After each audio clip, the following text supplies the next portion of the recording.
Welcome to the Joyful Nourishment Podcast with your host, Lynn Torstenson, a registered nutrition therapist and body image coach.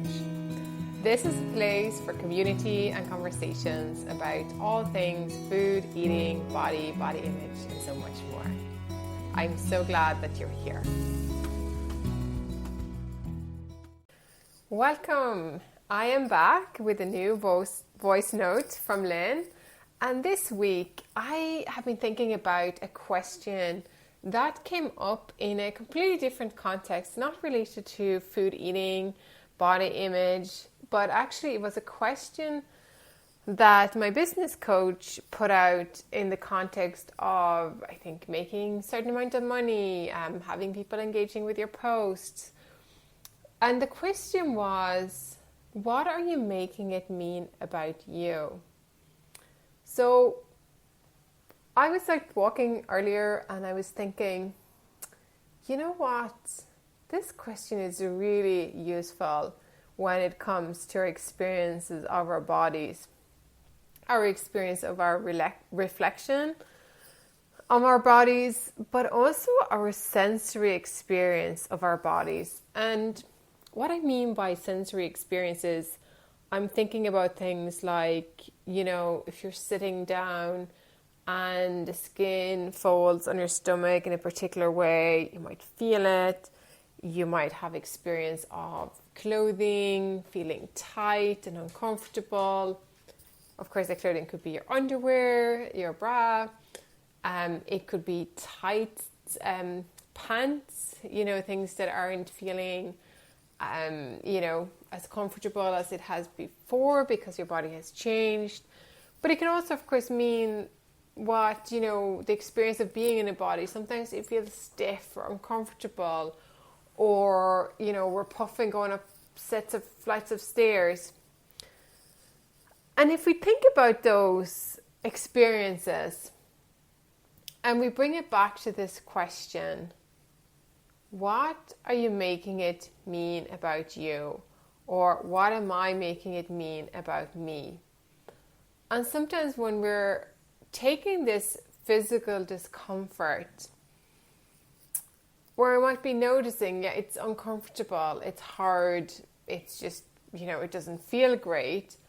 But when we're tacking on this story to what am I making it mean about me, this, I think, is really where this internalized sense of fat phobia, anti-fat bias comes in. And then when we take this story, instead of just stopping with this is really uncomfortable and maybe there's a way that I can make myself more comfortable. If I'm finding myself puffing up the stairs or puffing up a hill when I'm walking, it feels really difficult and uncomfortable. If I'm bringing in the messaging from diet culture, it might sound something internally, and I definitely have had this experience, that I'm so unfit, I'm obviously lazy, I need to do something about my body, it's getting too big. There's something wrong with me, I need to go on another diet, or I need to start working out more. And and when I say I need to start working out more, it's more like, it's not coming from this, it would be really great to work on becoming stronger so that it's getting easier.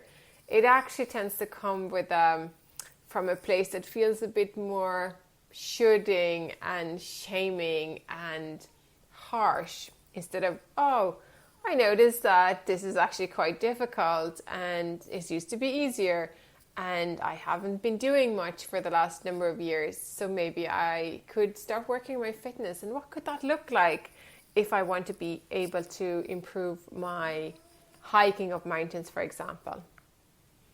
So we can ask ourselves this question when we notice that our stories are spinning from a sensory discomfort or a sensory experience of being in our body. And what am I making it mean about me? And where is the story coming from? And is it true? So I'm going to leave it there for today. I just want to invite you to think about it, to walk away for this next week and over the coming days. And when you notice maybe some discomfort in your body, acknowledging it, and then just listen out for where your thoughts might go. What you're making this experience mean about you. Could it just be an experience just as it is, rather than making it something about your body being wrong, there being something wrong with you? It's just an experience. And if you do want to flip it and go in a direction of maybe making it about, oh, what would I like the experience to be? I mean, if my pants are really uncomfortable and tight, maybe it's time to go and change up a size, because I could also make it mean about me that I deserve to be comfortable. My body deserves to be comfortable. And that is a different story that I can tell myself. And it's a different thing that I can take action on, that comes from a place of genuine care, rather than kind of trying to shame myself into something that isn't, helpful, actually going forward. So I would love to hear your thoughts on this. Can you relate?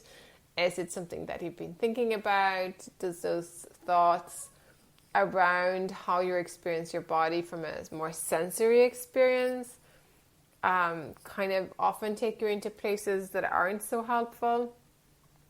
I would love for us to have a discussion on Substack here. So please, as always, feel free to leave a comment, and let's see if we can get the community going to chime in, because sometimes I think as well, having these different experiences and sharing them with others can make us feel much less alone, and realizing that there's a lot of common experiences that we share by being humans living in these human bodies. So I want to say thanks for listening, and let me know again if you have any questions in the comments, and I'll talk to you soon. Take care.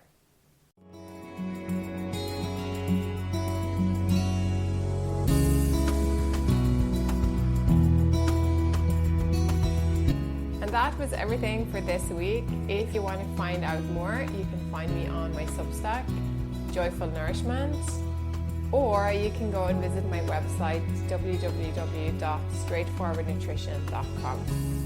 And please come back to Substack and leave a comment if this have sparked your interest, if it had made you think, if you have something that you want to share that would be helpful for all of us in this community as we grow together.